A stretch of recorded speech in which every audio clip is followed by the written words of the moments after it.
La manipulation consciente, intelligente, des opinions et des habitudes organisées des masses joue un rôle important dans une société démocratique.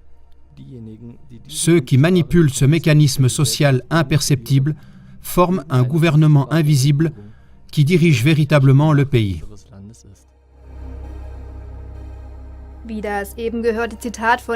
Comme nous venons de l'entendre avec la citation d'Edouard Bernays, la manipulation sous forme de propagande, par exemple, a toujours été un instrument de ceux qui dominent pour influencer les citoyens dans la direction de leurs intérêts.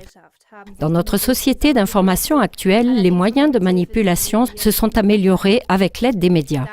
Pour cela, dans la plupart des cas, on utilise des sources qui semblent sérieuses à première vue. Si jamais on recherche un peu plus, on remarque à plusieurs reprises des choses incroyables. Dans le cas de la guerre en Syrie, l'Observatoire syrien des droits de l'homme est une source souvent citée.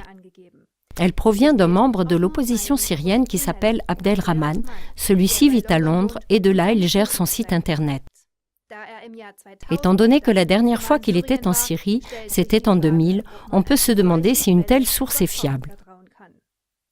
Dans d'autres cas, une représentation qui n'est pas vraie dans son contenu est propagée à plusieurs reprises, car il est connu qu'à la 5e ou 7e répétition, l'opinion désirée est acceptée en tant que vérité. On a pu voir une autre méthode très perfide de propagation avec la mise en scène d'une bagarre qui a été utilisée pour dénigrer un certain courant politique.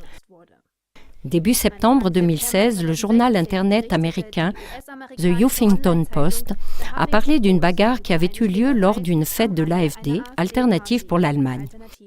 On y représente Christ A. comme un auteur de troubles, agressif et d'extrême droite. Alors qu'il participait à la fête de l'AfD, il aurait agressé sans raison des manifestants pacifiques et des journalistes indépendants. Tout cela a été prouvé avec une photo qui montre Christ A. donnant un coup de pied à un journaliste. Par contre, le film pris par des passants dévoile ce qui n'est pas visible sur la photo.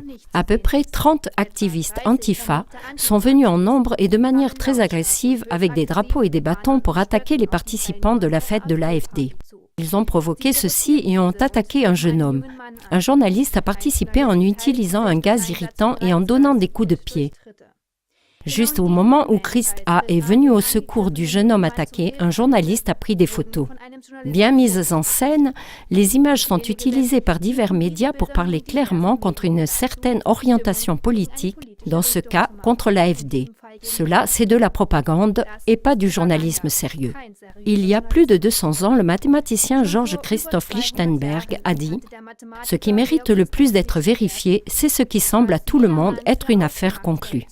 Justement, à l'époque où nous vivons, où on n'arrête pas de manipuler avec la propagande, cette citation prend de plus en plus de poids. Observez ces relations et amenez-les dans le peuple en propageant des émissions comme celle d'aujourd'hui, car de cette manière, de plus en plus de personnes ont une occasion de développer un sens ou une intuition pour reconnaître cette manipulation. Ein Gespür für diese Manipulation zu entwickeln.